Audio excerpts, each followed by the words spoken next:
did something, we'll eat a concoction, sleep with a lady, and release maggots into her. So that eats her up from inside, and then she dies after like 3 to 4 months. And after she's dead, then we would eat a gold mine.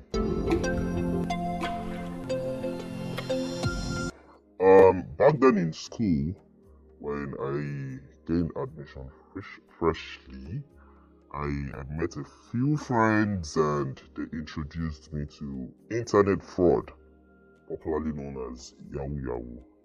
So here's my story. Okay, so as a fresh guy in school, I was trying to run my registration, and so I bumped into a friend. Unfortunately or fortunately, yeah, we were in the same department. So we clicked again. It was an old friend, so we clicked, and then he had this other friend too, so making three of us.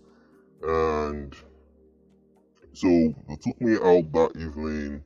They spent some money, and it looked good. So the following day, I buzzed him, and then we hooked up again at the eatery.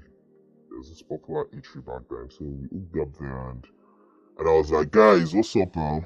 Let me know how you guys make money. I would love to roll with you guys. So he told me to see him later in the evening. That was around 6:30 ish at a popular cyber cafe. So I went there, met him, and I saw them behind the system. So he told me to sit. So I was watching what they were doing. And after a few hours, they said, okay, so this is what they do. They have already hacked into the admin, the back door of a popular hotel's website, not in Nigeria, in America. So from their access, they could see the usernames and passwords of people that have registered their accounts with the hotel. So they pick up their usernames and passwords, take it to their email addresses, and try to log in with those same details. So the moment they are able to log into your email, they would search if you have an eBay account with a positive feedback. Even if it's just one positive feedback, that is good enough for them. So once they see that you have an eBay account, they will try to log into that same eBay with the same details. If it logs in, fine, easy work. But if it doesn't, then they request for your password.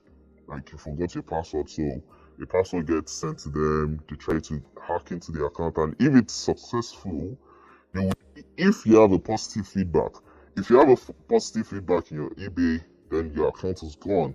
But if you don't, then that is a wasted effort. We'll go on to the next email address. So that was how we did it back then, and then we start bombing.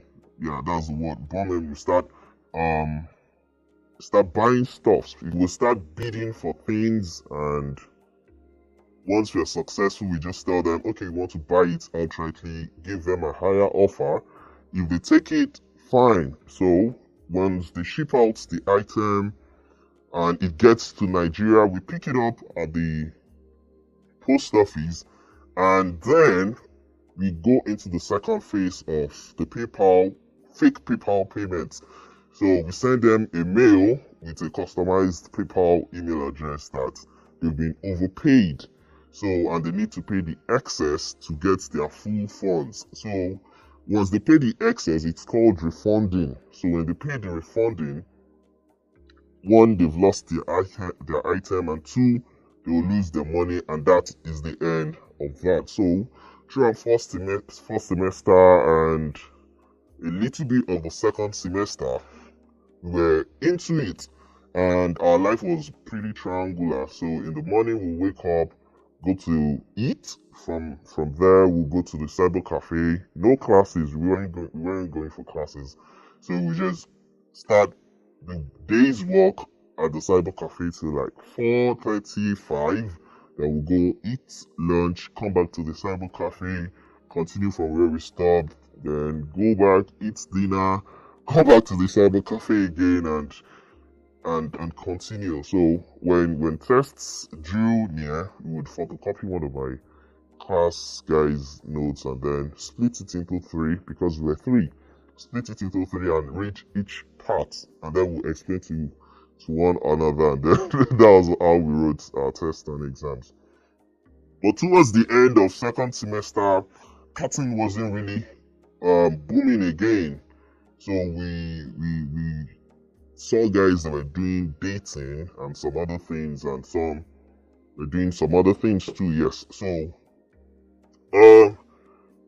we sat down and we were like, guys, we really don't have money again. We can't be balling the way we were balling before. So we need to re-strategize. So we traveled together to Ibadan to see one alpha, and the guy was like, we had options. Like, it's either we did something, we eat a concoction, sleep with a lady, and release maggots into her, so that eats her up from inside, and then she dies after like 3 to 4 months. And after she's dead, then we would eat a gold mine. Like anything we lay our hands on, we just keep prospering. Like if we just keep growing in that way. Or we sleep with a girl after eating another concoction, and then she starts feeling immense pain whenever she's having a menstrual period. So anytime she's having a period, it would be a time of boom for us, and whenever she's done, everything goes back to normal.